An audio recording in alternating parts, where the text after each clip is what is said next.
So the other day, I talked about an iPhone XR that I bought for I think like $112. Well, right now I bought this iPhone 11 as well from the same people for $189. Now I bought this one from eBay from some random sellers, and honestly, this iPhone 11 it came in expected condition. I still have not turned it on yet, just like with my iPhone XR.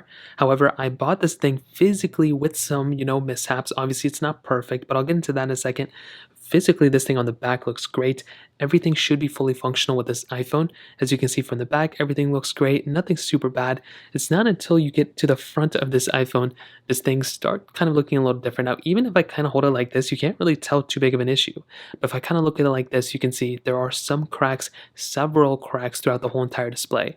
Now, I'm going to go and hold down the power button. Now, this iPhone should power on. There shouldn't be an issue with it, hopefully. As you can see, it is powering on, so that's good.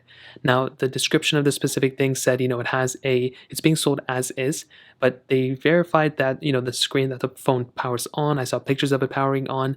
It doesn't have an iCloud lock as far as I know, and they aren't sure if it can be, actually, used as an iPhone or not, meaning they don't know if it has a bad IMEI number or not. But as always, we can kind of check what's going on with it. So touchscreen still seems to work, which is nice. The screen is cracked in a few different places, as you guys can see. So it's cracked in the top left corner. The crack kind of went down on the top right. There's also a crack on the very top up here with the earpiece. I think there was a little crack down here too, a little from first glance, this phone still seems to be functioning perfectly fine, and it actually feels really fast. So just to kind of check, I want to see, so it doesn't have an iCloud account associated with it either. So like I mentioned, when you buy iPhones, sometimes if somebody steals a phone, they can go and just resell it online and, sell it with an iCloud account associated with it. In this case, it doesn't have an iCloud account associated with it, which is nice. If we click here, we can see we are on iOS 15.4.1. That's actually fairly recent.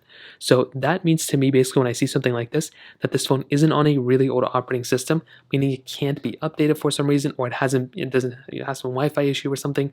Most of the time when we see, phones that come in with really newer software updates for the most part, including iOS 15 or newer, that means to me that this phone has been updated. There isn't a workaround of, booting it past the screen or anything like that. So it means it's fully functional for the most part.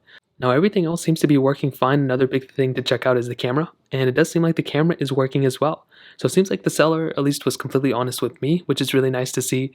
Now, looking at the extra, the rest of the body, nothing seems to be out of the ordinary. Like I said, it came in pretty much exact same condition as I was expecting it to come in.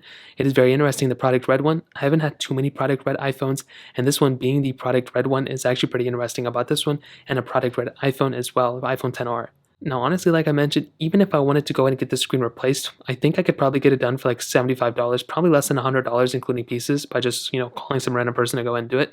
So all in all, I would be in this iPhone for less than $300, which is actually pretty interesting. So that kind of covers it up. If you have any other thoughts or questions, let me know in the comment section below. Hit the like button, that would mean so much, but definitely hit that subscribe button. More importantly than everything else, I love every single one of you guys. Hopefully I'll catch you guys in the next video. Peace out.